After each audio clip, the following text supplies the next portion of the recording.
अम्ल वर्षा वायुमंडल की वायु में विभिन्न कारणों से सल्फर और नाइट्रोजन के ऑक्साइड मिलते रहते हैं।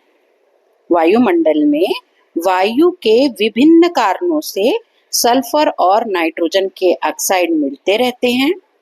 जब वर्षा होती है तो वर्षा के जल में ये ऑक्साइड घुलकर वर्षा के जल को सामान्य से अधिक अम्लीय बना देते हैं। जब यह वर्षा होती है तो वर्षा के जल में ये ऑक्साइड घुलकर वर्षा के जल को सामान्य से अधिक अम्लीय बना देते हैं। इसे अम्ल वर्षा या तेजाबी बारिश कहते हैं। इसमें नाइट्रिक अम्ल, सल्फ्यूरिक अम्ल मुख्य रूप से उपस्थित होता है। अम्ल वर्षा के प्रभाव।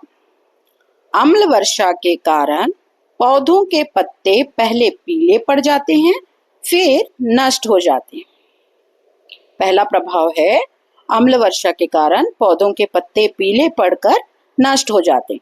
दूसरा, अम्ल वर्षा मृदा और जंगलों को नुकसान पहुंचाती है। दूसरा प्रभाव, अम्ल वर्षा मृदा और जंगलों को नुकसान पहुंचाती है।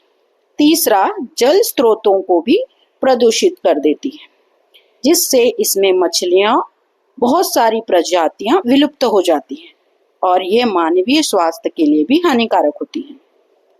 ये जल स्रोतों को प्रदूषित करती है, जिससे मछलियां और उसमें रहने वाली बहुत सारी प्रजातियां विलुप्त हो जाती हैं। यह मानवीय स्वास्थ्य के लिए हानिकारक होती है।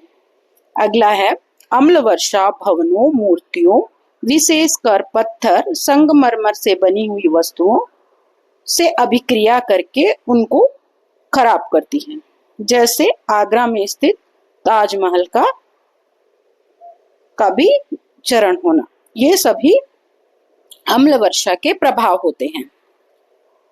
अम्ल वर्षा के हमने प्रभावों को देखा कि पत्ते पीले पड़ जाते हैं, फिर नष्ट हो जाते हैं, मृदा को, जंगलों को नुकसान पहुंचाते हैं, जल स्रोतों को प्रदूषित करते हैं और मूर्तियां, पत्थर, संगमरमर से बनी हुई चीजों को नुकसान पहुंचाते हैं। ये थी अम्ल वर्षा और उसके प्रभाव।